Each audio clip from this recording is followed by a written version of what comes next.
Mientras recorres la vida, tú nunca solo estás. Contigo por el camino, Santa María va. Muy buenos días, amigos, ¿cómo están ustedes? Buenos días, amigos de Entre Nos. Caminando hacia Dios, una vez más acompañándolos en sus hogares. Mitad de julio ya. Mitad de julio, pasa rápido el tiempo, sí. Sí, señor. Y bueno, seguimos, bendiciones para todos. sí, un poco confinados todos, pero hay que seguir las reglas. Hay que poner atención a lo que nos dicen, sí.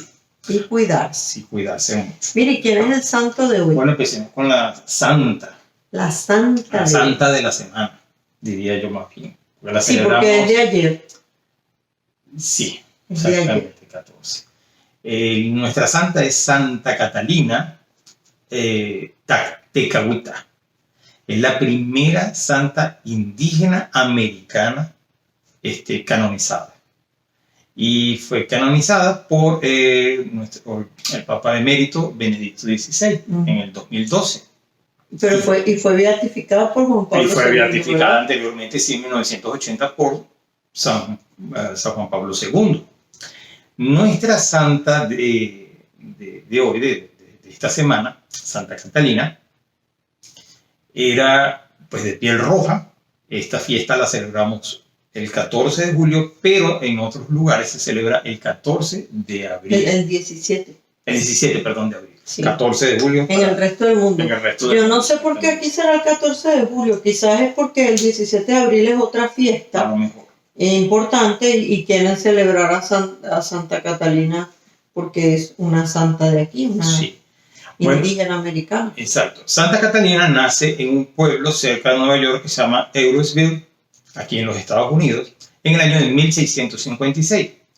Su madre era cristiana, miembro de una tribu algonquina, creo que se pronuncia así, que había sido capturada por unos iroquíes y liberada por quien sería el padre de Santa Catalina, un jefe tribal mohawk. A mí me gusta el nombre de ella, el nombre indio de ella, que era Kateri, o Kateri, no sé, Kateri. Ajá. Pues bien, ella a la edad de... Espérate, los indios mohawk son los que tenían Exacto. Así, por eso eso se llama un mohawk. Por eso se llama mohawk, exactamente. Que eran feroces. Sí, como no. Nuestra santa, a la edad de 4 años, pierde a su madre por una enfermedad de la viruela, bien conocida, y luego pues se pierde a su padre también, y estando pequeña, sus 2 tías y un tío pues se quedan con ella, conoce la fe cristiana, se bautiza a la edad de 20 años, es rechazada por su pueblo, por haberse convertido. Uh-huh. Empieza una vida de mucha piedad, de mucha fe, muy pegada a las visitas al sagrario, al Santísimo, a nuestro Señor que se encuentra en el sagrario.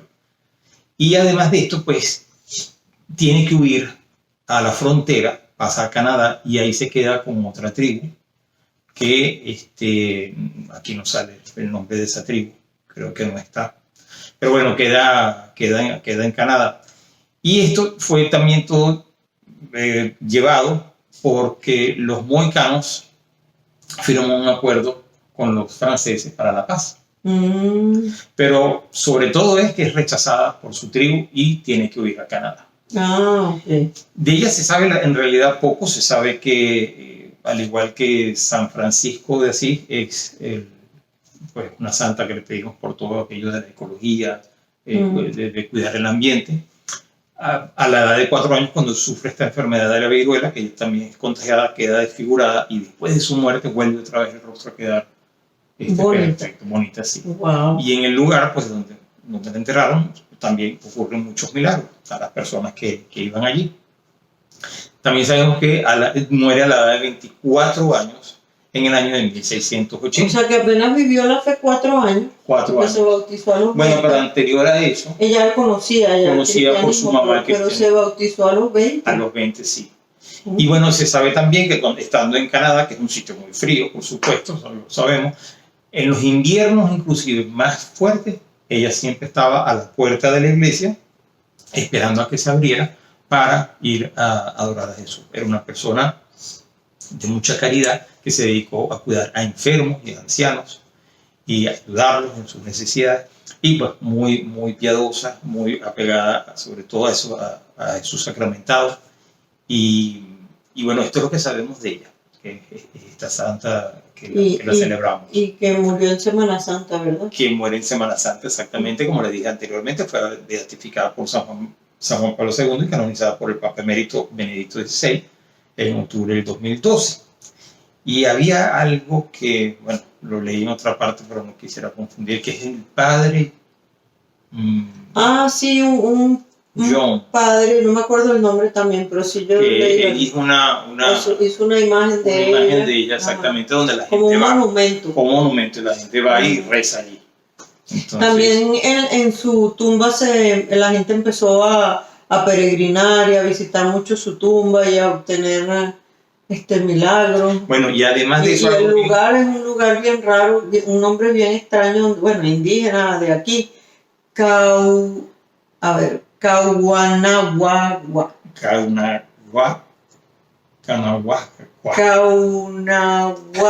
Aquí nos va a tirar todo el programa. Caunahuagua, sí. Algo así. Bueno, y lo otro también que es muy importante es que a raíz de Santa Catalina,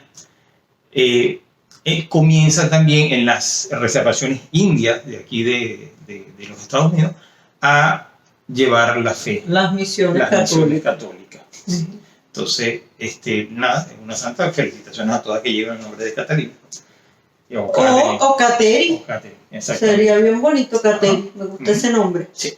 Y bueno, podemos pedirle a ella por... Tenemos una oración bonita. Muchas, para que intervenga por muchísimas cosas aquí en este país.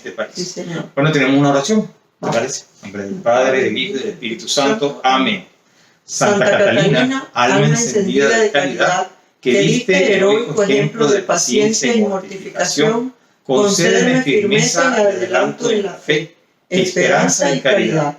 Tú que fuiste elegida por Dios entre los humildes y olvidados, que por tus virtudes, amor y lucha por defender tu fe, brillaste con luz propia y fuiste colmada de santidad, que enseñaste a tu pueblo a amar con pureza a Jesús y a María.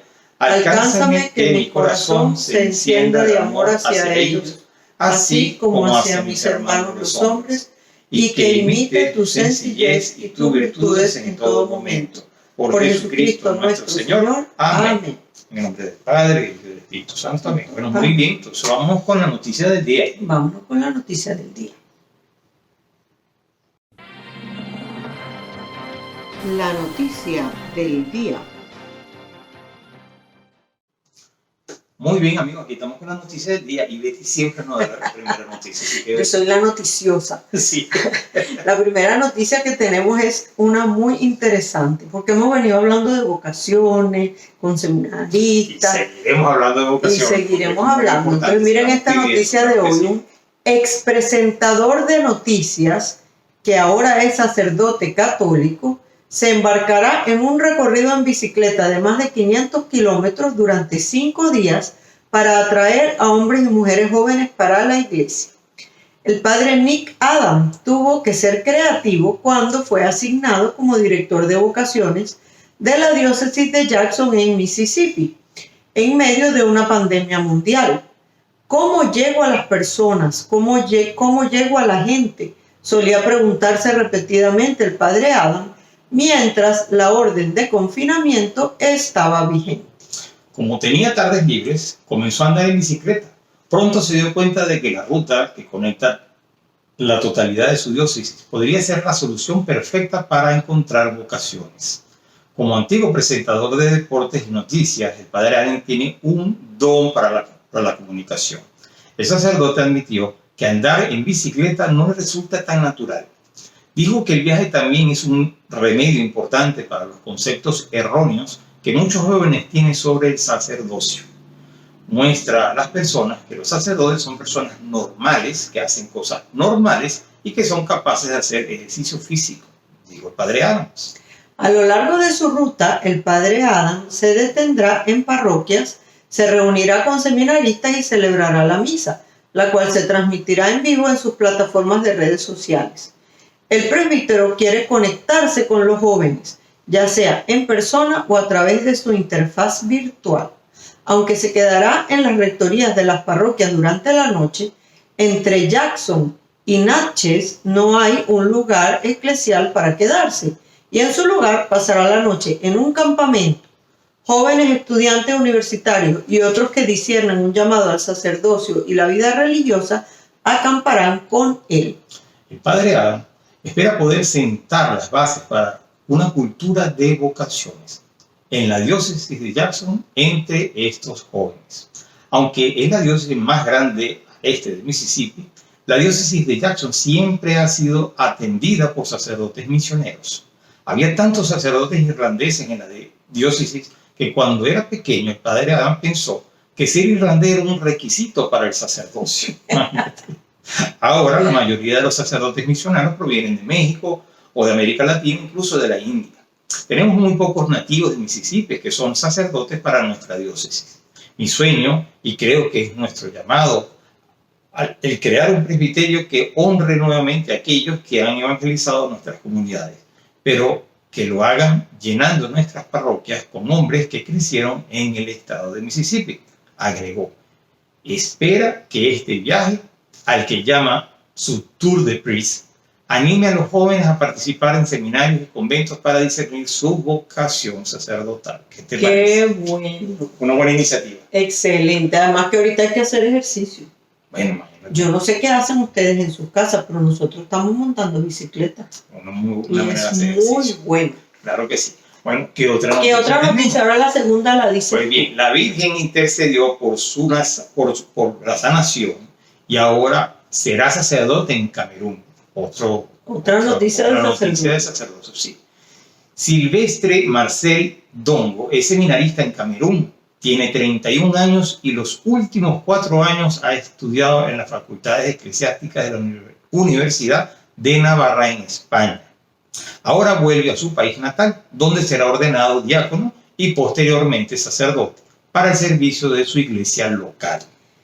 Creció en una familia católica de 6 hermanos. Él es el tercero. Estudió en el colegio de los hermanos maristas en su ciudad y entonces sintió una primera llamada. Celebrábamos la misa todos los días y yo quería ser como los hermanos maristas, rezar como ellos. Después de varios años comencé a distraerme con las chicas y dejé de lado aquella llamada. Quería jugar al voleibol, ser deportista, porque jugaba en las categorías superiores. Y entré en la universidad pública para estudiar ciencias políticas, explicó Dongo. En el segundo curso de universidad cayó gravemente enfermo y así estuvo durante varios años. Los médicos no sabían qué tenía. Decían que era una malaria muy extrema, pero todavía hoy no sabemos qué fue, aseguró. Después de recorrer con su madre todo tipo de médicos y gastar mucho dinero tratando de curarse, decidieron pedir a la Virgen que intercediera por su curación. Fuimos al santuario de la Virgen de Simal y allí se dio mi curación. Fue entonces cuando decidió entregar su vida a Dios para agradecerle todo lo que había hecho por él. Su padre no entendió su vocación al sacerdocio porque él tenía otra cosa pensada para él y pasó mucho tiempo sin hablarle. Después de entrar en el seminario en el 2011 y pasar varios años allí, su obispo le envió para realizar la especialización en la Universidad de Navarra, donde ha estado 4 años. Ahora regresará a Camerún para ser ordenado diácono y posteriormente sacerdote. Es algo que afronto con paz y serenidad en Jesucristo, dice el seminarista No. Y subraya que querría ser enviado a un lugar donde se rechaza a Dios para hablarles de su experiencia personal. Todo, mira, la santa, las 2 noticias, todo está relacionado con el tema de hoy. Vamos a ir al Evangelio porque vamos al Evangelio primero y ya ahí van a ver y la sorpresa del final también. Exacto, bueno, muy bien. Vamos entonces a la fórmula SE. Fórmula SE, Sagradas Escrituras. la fórmula para tu vida. Lectura del Santo Evangelio según San Mateo, capítulo 10, del 16 al 25. Miren, yo les envío a ustedes como ovejas en medio de los lobos. Sean pues astutos como serpientes, aunque también sencillos como palomas. Tengan cuidado porque los entregarán a las autoridades, los golpearán en las sinagogas y hasta los presentarán ante gobernadores y reyes por causa mía. Así podrán dar testimonio de mí delante de ellos y de los paganos.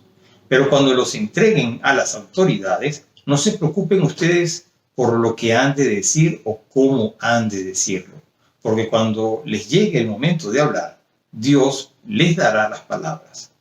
Pues no serán ustedes quienes hablen, sino que el Espíritu de su Padre hablará por ustedes. Los hermanos entregarán a la muerte a sus hermanos, y los padres a sus hijos, y los hijos se volverán contra sus padres y los matarán. Todo el mundo los odiará a ustedes por causa mía, pero el que se mantenga firme hasta el fin se salvará. Cuando los persigan en una ciudad, huyan a otra, pues les aseguro que el Hijo del Hombre vendrá antes que ustedes hayan recorrido todas las ciudades de Israel. Ningún discípulo es más que su maestro, y ningún criado es más que su amo. El discípulo debe conformarse con llegar a ser como su maestro, y el criado como su amo. Si al jefe de la casa lo llaman Belcebú, ¿qué dirán de los de su familia? Palabra del Señor, gloria a ti, Señor Jesús. Muy bien, Betty, esto es un evangelio muy largo. Y es complicado. Es complicado, así sí. que... Bueno, pero fíjate, estábamos hablando de cómo este sacerdote, este seminarista de Camerún, su papá que era católico, practicante y todo, pero no estaba de acuerdo con su vocación porque tenía otros planes. Y el caso de nuestra santa igual. Y Caterina igual. La comunidad... que la comunidad no la rechazó. Entonces vemos que de verdad esa es la historia de muchas personas. Y en este pasaje y lo que sigue, o sea, lo que queda del capítulo 10, que la verdad al principio pensaba ponerlo todo junto, pero era muy largo y complejo. Entonces por eso tuvimos que recortarlo un poquito. Pero en todo esto que resta del capítulo 10, se recopilan como una especie de instrucciones y advertencias que le hace Jesús a los apóstoles, a quienes vimos anteriormente que estaba mandando a evangelizar, sí, a cumplir su misión, como a extender la misión de Jesús en el mundo. Entonces, pero Él les da como unas advertencias sobre el modo en que tienen que hacer esa propagación del evangelio. Y también como diciéndoles qué es lo que se van a encontrar, qué es lo que les podría pasar en esa misión. Es como el protocolo de la misión, como las instrucciones. Y eso, por supuesto, no se refiere solo a los apóstoles, sino que lo leemos hoy nosotros y se refiere a nosotros, se refiere a todos los discípulos de Cristo, que en el desempeño de nuestra tarea como evangelizadores, pues vamos a encontrar dificultades, contradicciones, persecuciones en muchos casos, como Jesús mismo las padeció, porque él en el versículo 24, lo acabamos de leer, dice: no es el discípulo más que su maestro, ni el siervo está por encima de su Señor. Entonces, si Jesús padeció todo lo que padeció en la cruz, pues no podemos pensar que nosotros lo vamos a tener todo facilito. Claro, va a pasar eso. Exacto, vamos a tener también contradicciones y problemas. Ahorita mismo aquí lo estamos viendo. Sí. Dios quiera que no llegue a más, pero en toda esta semana, sí, fin de semana, creo que han sido 4 iglesias vandalizadas. Actos de vandalismo y sobre todo las estatuas de la Virgen en Nueva York. De los santos. En Boston también, o sea que aquí en Texas no sé si fue en Miami fue en Florida fue Nuestra Señora de la Paz que entró, que trataron de incendiar la iglesia. Pero sí. En Los Ángeles incendiaron una misión, la iglesia completa la quemaron. Entonces, bueno, hay que rezar en primer lugar. Claro. Y luego saber que contamos con la fuerza del Señor y que eso no es el discípulo más que el maestro. Pero si nos tocara o la persecución o lo que sea, o incluso el martirio, pues sabemos que contamos con toda la gracia de Dios. para eso. Ujú. Se dice rápido, uno no sabe si después vivirlo es tan fácil, pero con la gracia de Dios sí. Yo siempre he pensado que eso, que es una Con gracia, la gracia de Dios sí que es te posible. da en ese momento es efectivamente para... Ujú. Y en la primera parte de ese evangelio, en esa que estamos comentando hoy, Ujú. o sea, en la primera parte de la última parte del capítulo 10, que es lo que estamos comentando hoy, parece como que fuera un desarrollo del principio. O sea, la frase que comenzamos leyendo decía que los envía como ovejas en medio de lobos. Entonces pareciera que ese es como el inicio de toda esa guía que va a dar Jesús de cómo va a ser esa evangelización. Antes ya Jesús le había dicho a los apóstoles que iban a ser recibidos en algunos lugares, rechazados en otros. Ahora dice que ese rechazo se va a traducir como en falsedad, porque dice como cordero en medio de lobos. O sea, y uno siempre escucha no, ese es un lobo disfrazado de oveja. Sí. Entonces, bueno, que van a tener persecución, odio, ruptura, contradicciones, y en eso pues ahí es donde vemos que el discípulo no es más que el maestro. Entonces a todos nos va a pasar de una forma más evidente quizás o menos, pero todos vamos a tener siempre algunas contradicciones en nuestra vida de fe, y por ello vamos a ser bienaventurados. O sea, esa es la forma de ganarnos el cielo, la bienaventuranza eterna. Exactamente. Porque es unirnos a Jesucristo en su pasión y en su cruz. Uh-huh.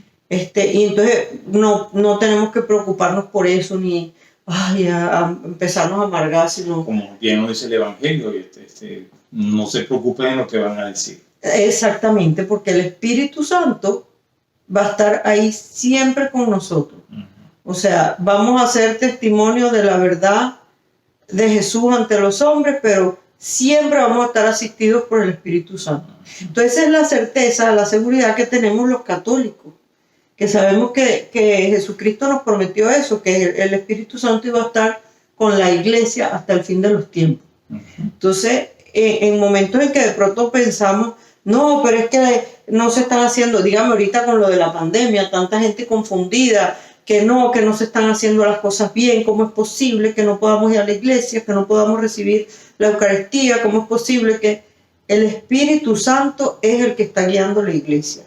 Él es el que la lleva. Y Él sabe por lo que estamos pasando en este momento, como comentábamos de aquellos otros católicos que pasaron años sin poder practicar, perseguidos, sin ver un sacerdote. Inclusive vemos alguna vida de santos que por mucho tiempo no tuvieron la Eucaristía. Exacto, y siempre tuvieron la asistencia de Dios y no perdieron la fe. Uh-huh. Entonces, igualito tenemos que pensar nosotros, claro, que tenemos la asistencia del Espíritu Santo. Y en este evangelio vemos como condensada toda esa enseñanza de la iglesia sobre el martirio, que tuvo tanta fuerza y tanto vigor entre los primeros cristianos, y que la iglesia nos recuerda también para hoy. Entonces, porque nos dice el Concilio Vaticano II, que siempre les leo citas del Concilio Vaticano II de la Lumen Gentium, porque nos aclara muchas cosas. Dice: el martirio, por consiguiente, con el que el discípulo llega a hacerse semejante al maestro, es considerado por la iglesia como un supremo don y la prueba mayor de la caridad. Y si ese don se da a pocos, conviene que todos vivan preparados para confesar a Cristo delante de los hombres y a seguirle por el camino de la cruz en medio de las persecuciones que nunca faltan a la iglesia. Entonces ese es el punto. No todos tenemos que ser mártires ni vamos a ser mártires, pero todos tenemos que tener la disposición de, si llegara el momento, dar la vida por la fe y por Jesucristo. Claro. Y luego el versículo 23, y los últimos versículos que leímos son un poco difíciles de interpretar. O sea, son un poco confusos. Primero, que Jesús se designa a sí mismo, como en otros lugares, el Hijo del Hombre, indicando que Él es el juez que al final del mundo va a juzgar a todos los seres humanos de todos los tiempos. Uh-huh. Pero luego dice que no llegarán a recorrer todas las ciudades de Israel antes de que yo vuelva otra vez. Entonces uno dice, pero ¿cómo es eso? Bueno, la avenida a la que se refiere el Evangelio no tiene que entenderse como la venida gloriosa de Jesús al final de los tiempos. Podía significar la resurrección como un anuncio, una incoación de ese triunfo futuro que se anticipa en el juicio final del fin del mundo. Sí. En todo caso, las palabras de Jesús nos indican dos cosas. Uno, la urgencia de la predicación del reino y que esta predicación va a durar mientras dure la historia. Exacto. O sea, Hasta ¿a el fin qué de los ciudades se refiere Jesús cuando dice todas las ciudades de Israel? A lo mejor es el nuevo pueblo de Dios de Israel, o sea, el nuevo pueblo de Dios que es la iglesia. Todavía hay muchos lugares donde no ha llegado la predicación del Evangelio. Ujú. Entonces, bueno, hay que seguir llevando la fe. Sí. Ujú. Pues muy bien. Bueno, vamos entonces con la música para El alma y regresamos con nuestro tema del ya día, regresamos. que es precisamente sobre la iglesia perseguida. Sí, muy interesante. Música para el alma.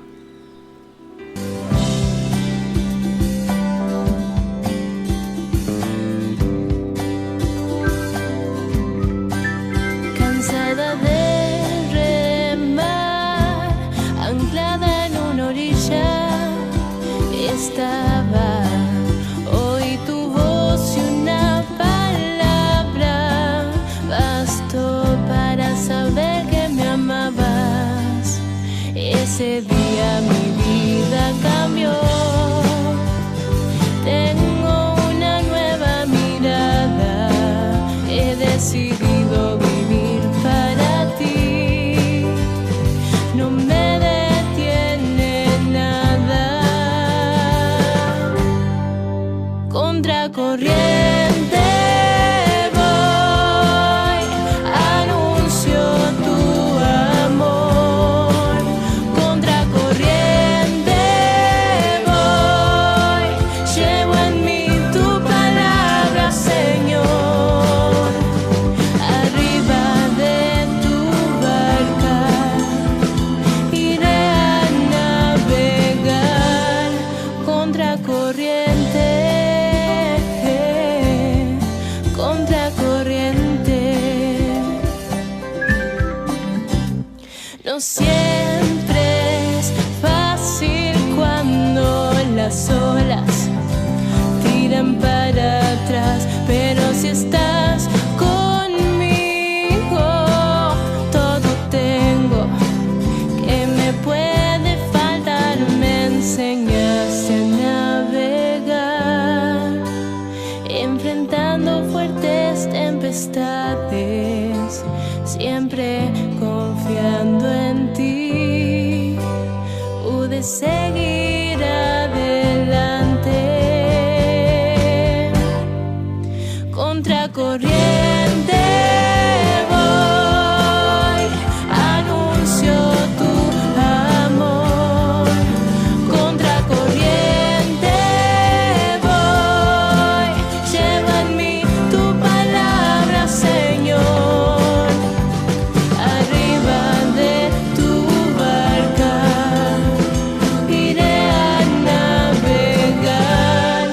Contracorriente, contracorriente. Muy bien, amigos, aquí estamos de regreso. Estamos de vuelta entre nos. Caminando hacia Dios. Estamos Estamos con un con- invitado especial. Sí, de Londres, en Reino Unido, nos acompaña Kiko. Muy Mid Jans, ¿verdad? Esto es, sí. Mid Jans. Ajá. Y estamos aquí con el doctor Kiko Mid Jans porque él es un experto sobre todo en la vida de Santo Tomás Moro, ¿no? Pero es historiador, ¿cierto? No, no soy historiador, pero de hecho he estudiado bastante la vida de Santo Tomás Moro. Ok. Eh, Y si nos cuenta un poquito quién es Kiko Mid Jans, para que nuestros oyentes sepan. Bien. Yo soy arquitecto, Ah, ok. pero llevo en Londres hace muchos años, desde 1976.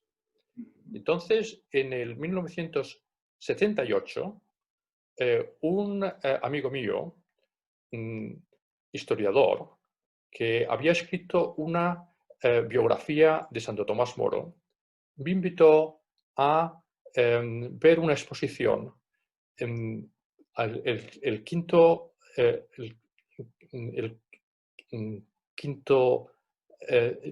aniversario del nacimiento de Santo Tomás Moro. O sea, Santo Tomás Moro nació en 1478 y esta exposición era en 1978 y había comenzado en el 77. O sea, que esta exposición reunió una colección de recuerdos de Santo Tomás Moro. ¿Okay? Este fue mi primer contacto con Santo Tomás Moro. Pero después, en Londres, hay muchas imágenes de Santo Tomás Moro y muchos sitios relacionados con Santo Tomás Moro. Y por eso, por ser arquitecto, me gusta mucho Londres y fui a ver una serie de sitios dedicados a Santo Tomás Moro. Entre otros, la Torre de Londres, donde está el cuerpo sin cabeza de Santo Tomás Moro. Y hay otra serie de sitios. En fin, esta es mi presentación. Después, más recientemente, he escrito una serie de artículos sobre Santo Tomás Moro, artículos que han aparecido en una revista que se llama Moreana, dedicada exclusivamente a Santo Tomás Moro. Ok, y claro, y nosotros queríamos conversar con usted porque el tema que veníamos comentando en el Evangelio era como la persecución que Jesús pues advierte a los apóstoles, a los discípulos, a la que serán sometidos. Y decíamos que eso no se quedó en el tiempo de los apóstoles o los primeros cristianos, sino que es para todos los discípulos de Jesús, que en la vida vamos a encontrar dificultades, contradicciones e incluso persecución y algunos, pues el martirio. Entonces, por eso cuando nos enteramos de su experticia en la vida de Santo Tomás Moro, queríamos conversar un poquito con usted porque él es un mártir de la fe. Efectivamente, es un mártir. Vamos a ver, resumiendo un poco la vida de Santo Tomás Moro. Santo Tomás Moro nace en Londres el día 7 de febrero de 1478. Es una persona en que va a un colegio de cierto prestigio, en donde aprende latín, sigue su formación, va a Oxford y después regresa de Oxford y estudia Derecho. Entonces, que Tomás Moro es primero un abogado, pero se interesó mucho por la doctrina de la Iglesia o la historia de la Iglesia, o mejor dicho, en aquel momento la Iglesia necesitaba una renovación y por tanto estudió especialmente los padres de la Iglesia como son San Agustín, San Juan Crisóstomo. Entonces, quiere decir esto que Santo Tomás Moro tenía prestigio como humanista, pero al hablar de humanismo tenemos que aclarar una cosa, y es que los humanistas entonces eran humanistas cristianos, humanistas que querían conocer más las fuentes de la Iglesia para evangelizar, para convertir a la sociedad. ¿Okay? Entonces él tenía mucho prestigio como tal. Y en un momento determinado entra a trabajar para el rey de Inglaterra. El rey estaba casado con Catalina de Aragón. Y de todas formas, en un momento determinado, decide el rey abandonar a su mujer y casarse con otra persona, Ana Bolena. pide consejo a Tomás Moro y Tomás Moro no está de acuerdo con esto. El rey tiene la idea de que para casarse con Ana Bolena de una forma que pueda presentarse al público, a la sociedad, tiene que obtener la nulidad del matrimonio con Catalina. Esta nulidad no la obtiene de la Santa Sede y, por tanto, él decide que tiene que ser la cabeza de la Iglesia de Inglaterra para que sea la Iglesia en Inglaterra, no la Santa Sede, quien otorgue esta nulidad. Con lo cual aquí está el dilema. El dilema es que en un momento determinado el Parlamento pasa una ley por la cual los sucesores de Enrique VIII serán los descendientes de Enrique VIII con Ana Bolena. Y en el prólogo de esta ley del Parlamento se estipula que el matrimonio con Catalina de Aragón era nulo y que el rey era la cabeza de la Iglesia en Inglaterra. Estos dos puntos son dos puntos que Santo Tomás Moro no podía aceptar. Por eso fue apresado en abril de 1534 y después de un cierto proceso fue ejecutado. Entonces, ejecutado el 6 de julio de 1535. Es decir, que la razón por la cual Tomás Moro fue ejecutado fue por no aceptar que fuese nulo el matrimonio de Enrique VIII con su mujer Catalina de Aragón. Y el otro punto es que no aceptó que Enrique VIII fuese la cabeza de la Iglesia de Inglaterra. Y porque además Enrique VIII era un rey católico al principio. Efectivamente, sí.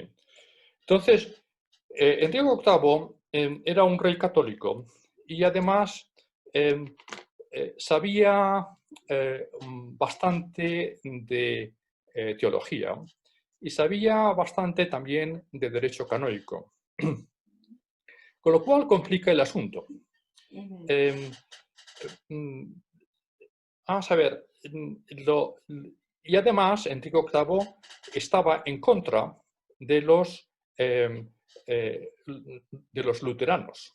En aquel mismo momento existen los luteranos que intentan influir en Inglaterra. Y Enrique VIII está en contra de los. Ahora bien, ¿qué sucede aquí? ¿Cuál es el meollo del asunto? El meollo del asunto es que Enrique VIII se deja llevar por la lujuria. Lujuria, tanto la lujuria del sexo como de la ambición de poder. Entonces, cuando se enamora de Ana Bolena, Enrique VIII considera que no es un asunto de tener una relación extramatrimonial, sino que considera que hay que anular el matrimonio anterior. Para ello, Enrique presiona al Parlamento, pide opiniones de las universidades de Oxford, universidades de Cambridge y de las universidades europeas sobre el asunto y presiona al Parlamento. De tal forma que el Parlamento pues, se deja llevar.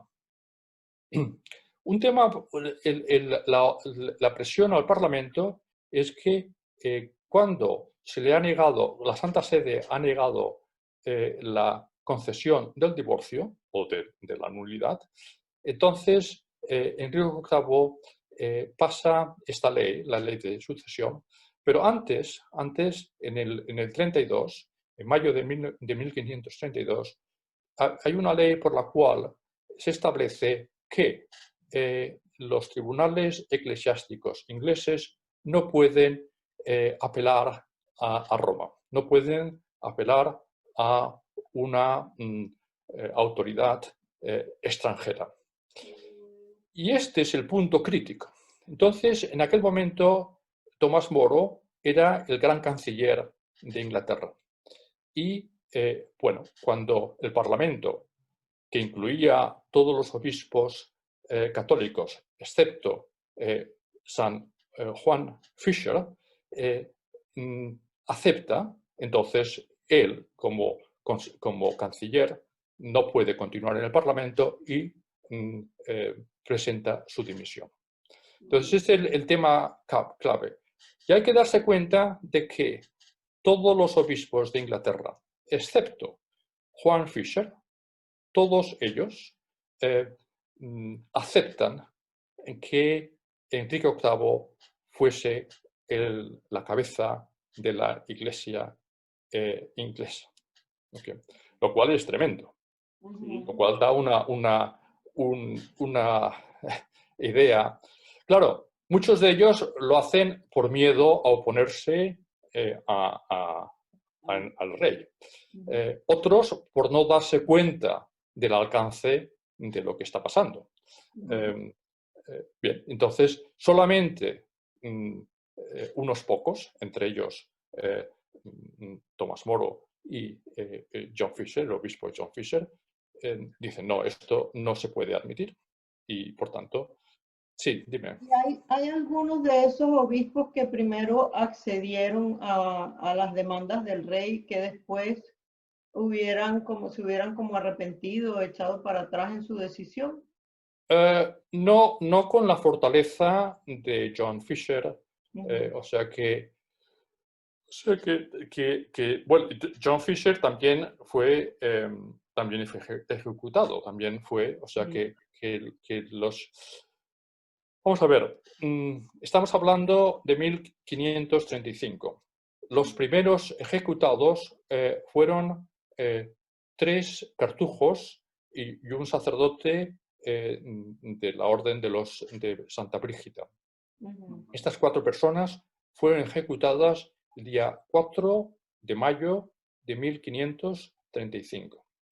Y esta fecha, el 4 de mayo, es la fecha en que se celebra los mártires ingleses. Que son estos 4 y además otros que siguieron.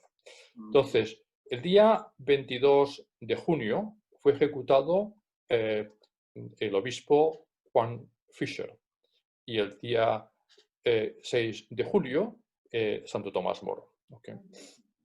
Entonces, estas personas, estos 4 cartujos, el obispo Juan Fisher y Tomás Moro, son ejecutados con haber cometido el crimen de traición al rey, por no aceptar que el rey fuese la cabeza de la Iglesia. Okay. Con lo cual, pues, es importante darse cuenta de que todos los demás obispos aceptaron el título del rey. O sea, efectivamente prefirieron la vida terrena que la eterna. Efectivamente. Y entonces uno podría pensar que hay mucha gente ahorita que dice, no, es que la iglesia está muy mal, esto es terrible. Yo siempre les digo, no, la iglesia ha pasado por muchas épocas bastante peores que la de ahorita. O sea, ahorita más bien en líneas generales tenemos al Papa y a los obispos unidos. El Papa. Que hay, por supuesto, errores, sacerdotes, incluso obispos que dicen disparates, sí, pero la jerarquía de la iglesia en líneas generales pues está como que bastante unida y firme, y mientras que, fíjense, en esa época, o sea, que todos los obispos ingleses menos uno se hayan separado de Roma, así pues como que... Claro, ya, hace falta darse cuenta de que lo que hubo fue una falta de fortaleza y de conciencia por parte de los obispos. Es decir, que los obispos no pretendían separarse de Roma.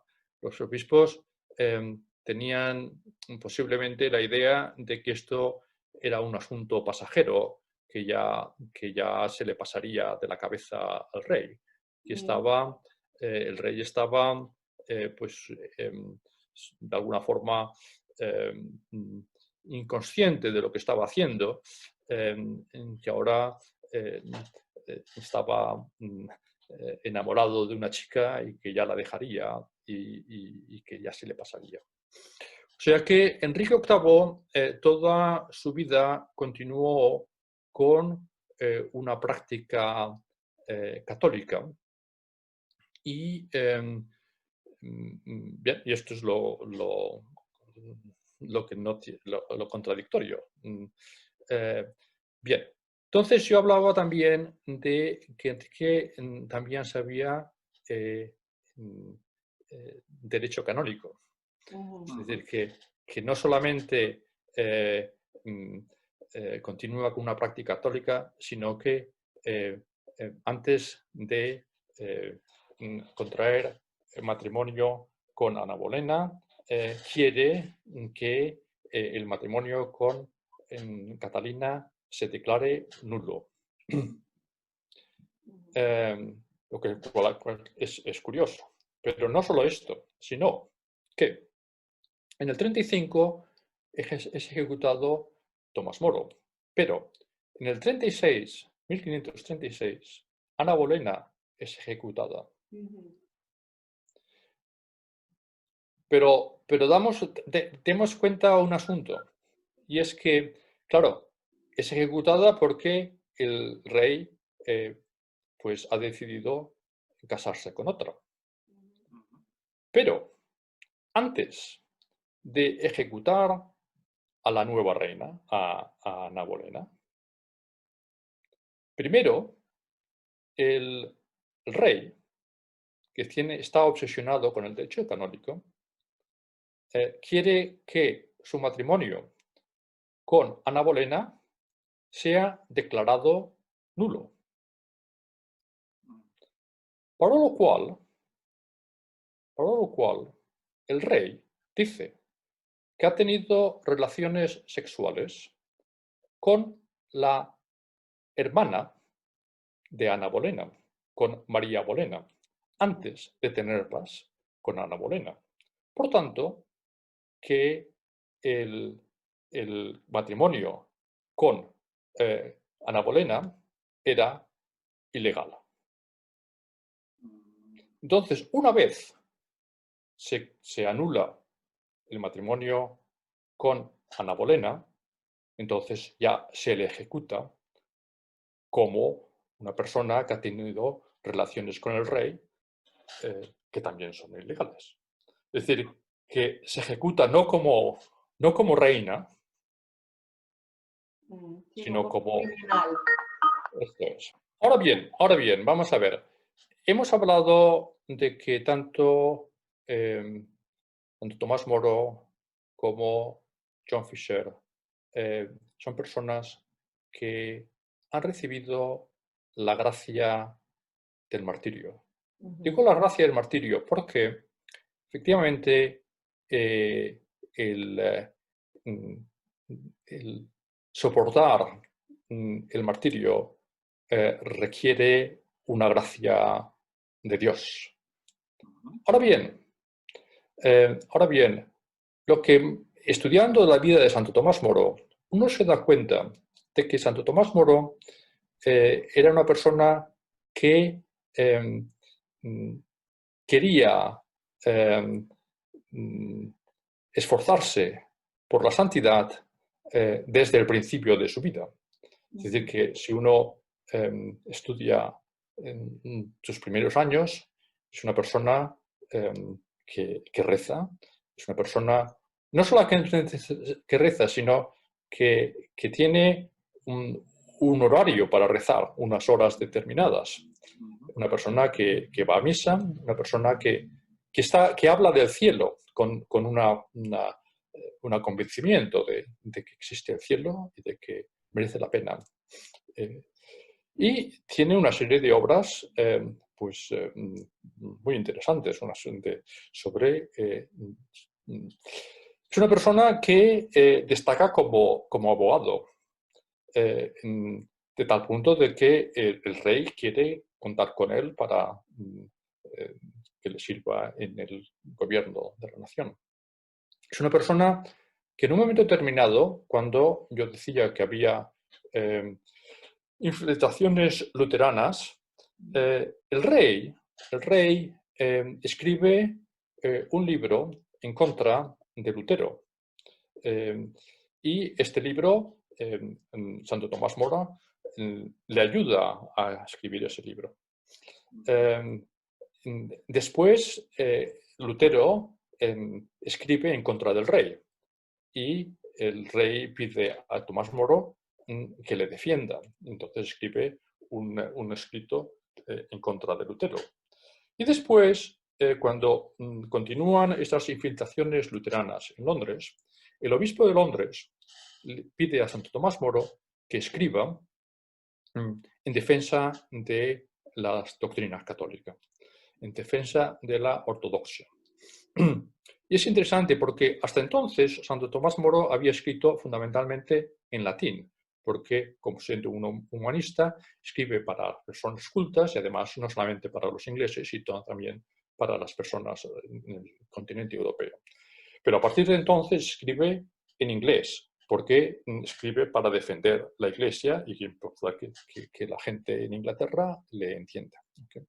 Con lo cual, es una persona que tiene gran prestigio, que tiene vida interior, y por tanto, el hecho de que en el momento crítico conserve la fortaleza y conserve su fidelidad a la Iglesia, no es algo así como sobrevenido, sino que es, o lo podemos decir de otra forma.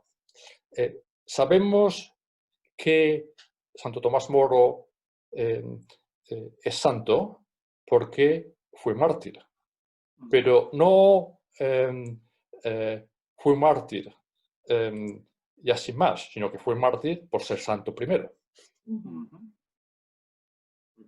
Sí, o sea que esa fortaleza no le llegó de repente, sino que la fue adquiriendo con una vida entregada, digamos, a Dios, en medio de sus obligaciones habituales. Efectivamente. Y eso es lo que le da valor en el momento de tomar esa decisión. Efectivamente. Pues, de tomar ese camino del martirio. Efectivamente. Pues nada, yo lo que pienso es que hoy en día sí vemos cosas similares que están sucediendo en el mundo y sobre todo que si hay una iglesia perseguida, de hecho el Papa Francisco nos dice que hay más martirios que lo que se veía antes. Y si vemos que va sucediendo esto, claro, nosotros como cristianos católicos pienso que lo ideal o lo que debemos tratar es estar, pues, a imitación inclusive del mismo Santo Tomás Moro y de tantos santos, estar cerca de la gracia de nuestro Señor, de la Iglesia, para entonces en algunos casos tomar decisiones correctas. Esto es. Entonces Tomás Moro escribe bastantes cosas, pero su última obra la escribe en la Torre de Londres y es una obra en que él habla de la agonía de Cristo en el Huerto de los Olivos. Es una obra que recomiendo a todos. En castellano está publicada, se llamaba La agonía de Cristo, y es la agonía de Cristo hasta el momento en que es apresado. Pero es una obra que, como digo, merece mucho la pena leer, porque habla de la oración del Señor y además del sufrimiento del Señor en ese momento. Ahora, una de las cosas que dice Santo Tomás Moro, analizar el asunto, y es como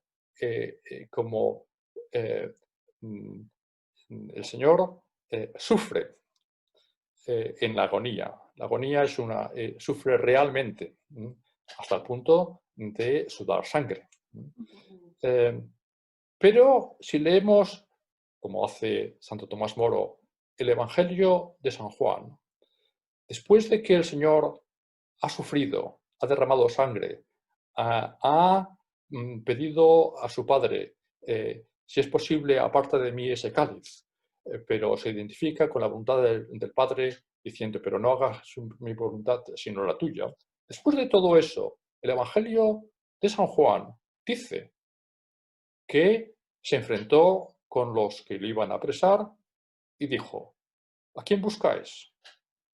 A Jesús Nazareno. Y entonces cayeron todos por el suelo. Es decir, que hay dos momentos. Primero un momento de sufrimiento y después el otro que está totalmente en control de Jesús, está totalmente en control de la situación. Y se deja apresar, pero se deja en control de la situación. Después de que los demás han caído en tierra, después de que él ha curado la oreja de Malchus, totalmente, con lo cual esto da mucha serenidad a Santo Tomás Moro, que se da cuenta que él está sufriendo, pero a la vez que es que Jesús está en control. Por tanto, puede descansar en la providencia y que cualquier cosa que pase está en manos de Dios. Y ya tristemente llegamos al final del tiempo, pero ¿usted cree que se podría hacer como un resumen, como el broche de oro de nuestra conversación, que Jesús está en control? Sí. El Señor está en control, está efectivamente. Y por otro lado, un resumen de todo la vida de Santo Tomás Moro es que desde el principio hasta el fin hay una unidad de vida, una confianza total en el Señor. Hay unas cartas de Tomás Moro a su hija Meg que son impresionantes. Y le dije a su hija, no te preocupes, estamos en las manos de Dios. Cualquier cosa que pase es para el bueno. Qué bueno. Pues muy bien. Muchísimas gracias por acompañarnos hoy. Ha sido muy productivo, interesante y para reflexionar. Ok. Para aprender en nuestra vida interior también y de nuestros oyentes. Claro que sí. Pues nada, muchísimas gracias. Gracias a nuestros amigos que nos están escuchando. Y nos vemos. Y lo tenemos apuntado en nuestra lista de invitados para seguir profundizando en la vida y escritos de Santo. Hay mucho que profundizar. Exacto. Hay mucha tela, como dice. Muchas gracias. Gracias a vosotros. Y saludos a vuestros oyentes. Claro, perfecto. Muy bien. Muchísimas gracias. ¡Católicos! ¡Celebremos nuestra fe!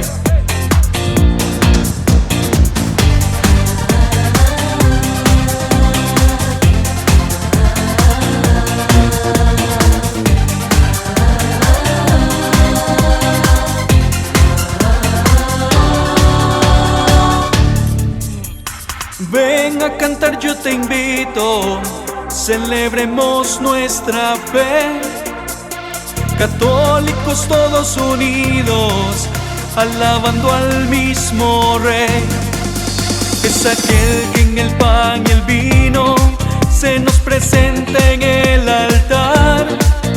Él es quien nos da vida eterna, es la felicidad y la paz.